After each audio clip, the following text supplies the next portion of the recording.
po kaming ibang malalapitan! Wala po kami!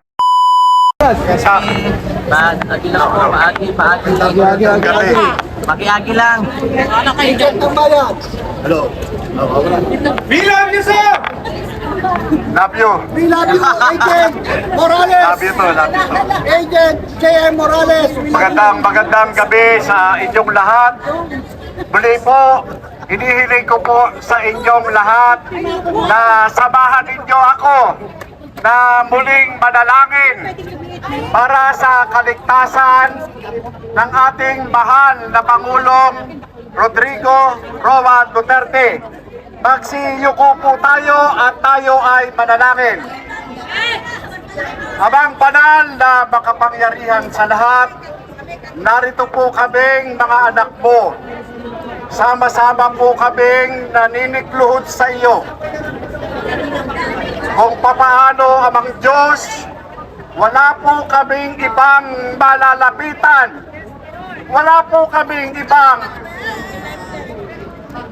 anuman na mapagsusumbungan, kundi ang iyong dakilang harapan. Maraming salamat po, Amang Diyos, sa paano ay patuloy ninyong pinagkakaluban ng katalinuhan at kalakasan ang aming mahal na Pangulong Rodrigo Duterte.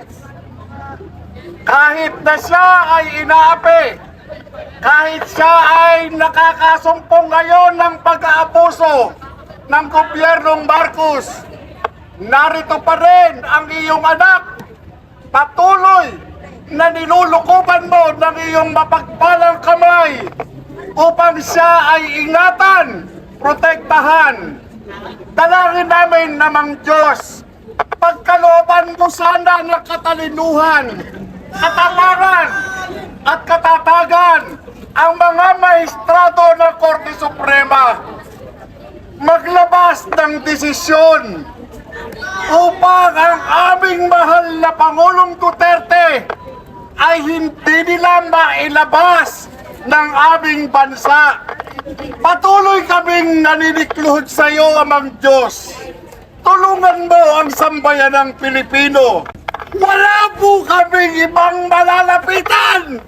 Wala po kaming ibang masusumpungan, kundi ang iyong dakilang pangalan. Amen. Amang Diyos, pagbastan mo ang iyong mga anak narito sa lugar na ito.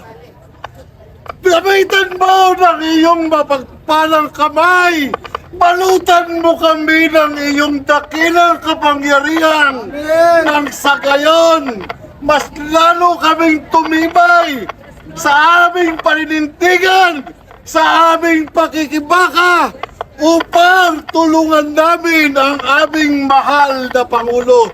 Salamat pa. Patuloy kaming nagtitiwala sa iyo, Amang Diyos.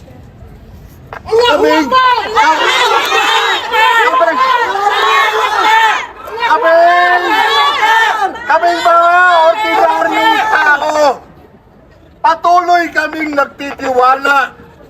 Samahan mo kami. Tulungan mo kami. Patuloy na palakasin mo ang dating Pangulo at kaloobasan. Nagmamakawa kami sa iyo. Kinikilala namin ang iyong kapangyarihan. Ya Allah, Rabbil Alamin, isipin mo ang bawat mga biktima ng mga durugista na nilabanan ni Tatay Digong na pinatay niya para sa kabutihan ng sambayanang Pilipino. Ya Allah, Rabbil Alamin, wala akong kasalanan si Tatay Digong sa lahat ng paratang ng ICC. Lahat po ito ay paratang na mga kalaban niya sa politika. Lahat po ay paratang to ng mga oligarkong sinigasahan niya. Ya Allah, Rabbil Alamin, katawang kaso benar, ugubaka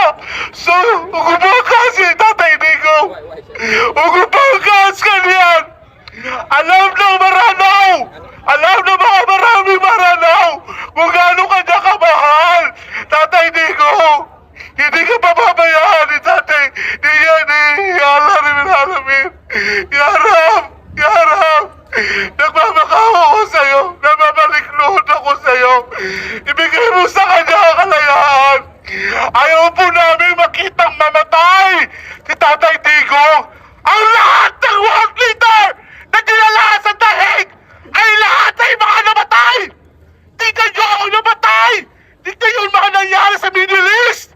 Namatay si Saddam Hussein, pinakataon nila na may hawak siyang biochemical weapon. Sa bandang huli, after his execution, they found out nothing in Iraq. They also did that to Libyan leader Muammar Gaddafi. Ano ginawa nila? Pinatay rin nila ang kapwa namin mga Muslim.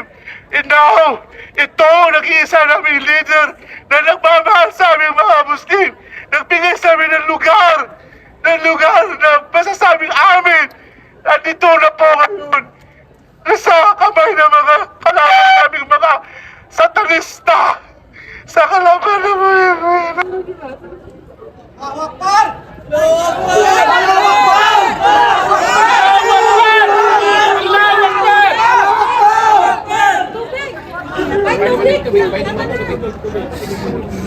Paypayan niyo! Ito po ito sa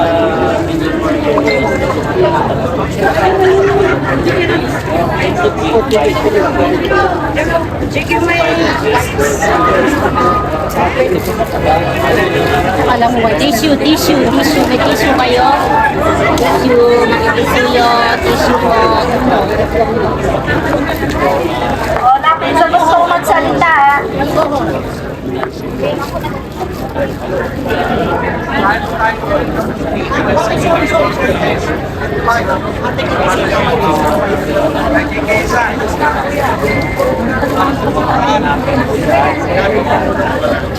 Rodrigo Roa Duterte.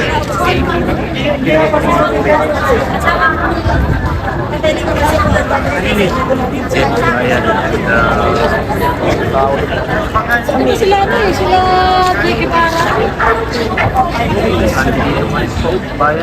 Silvia Ito, go, support kay Tatay.